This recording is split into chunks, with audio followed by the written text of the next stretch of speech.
Hi అండి, నమస్తే.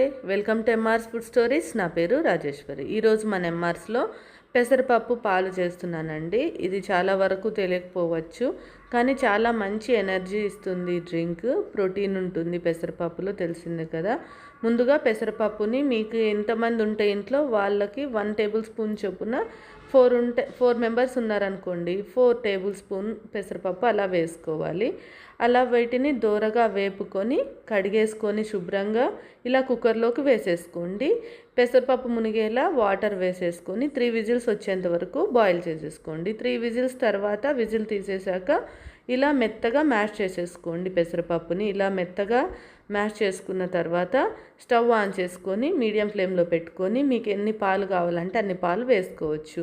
2 glass కానీ 3 గ్లాస్ కానీ, చెప్పాను కదా, ఎంతమంది పర్సన్స్ ఉంటే వాళ్ళకి తగ్గట్టుగా మీరు యూజ్ చేసుకోవచ్చు. మనం పెసరపప్పు ఎంతైతే వేసామో అంత షుగర్ అయితే వేసుకోండి. 4 స్పూన్స్ పెసరపప్పు అనుకోండి, 4 స్పూన్స్ షుగర్ వేసుకోవాలి. జస్ట్ ఒకసారి తెరలనిస్తే సరిపోతుందండి, అంతే. చాలా ఈజీగా చేసేసుకోవచ్చు. మార్నింగ్ బ్రేక్ఫాస్ట్ లైట్గా చేయాలన్నప్పుడు ఇలా పాలు చేసుకొని తాగొచ్చు. ఇందులోకి బెల్లం కూడా వేసుకోవచ్చు మీకు షుగర్ నచ్చకపోతే. ఈవినింగ్ స్నాక్ టైంలో కూడా పిల్లలకి ఇచ్చేస్తే చాలా మంచిదండి. మనం కూడా తాగొచ్చు. చాలా హెల్తీ డ్రింక్ ఇది. మా చిన్నప్పుడు మా అమ్మమ్మ చేసి ఇచ్చేది మాకు.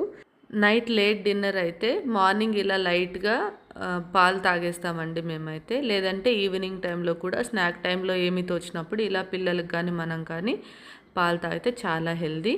తప్పకుండా ట్రై చేసి మన ఛానల్ని సబ్స్క్రైబ్ చేసి లైక్ చేయండి. Thank you for watching.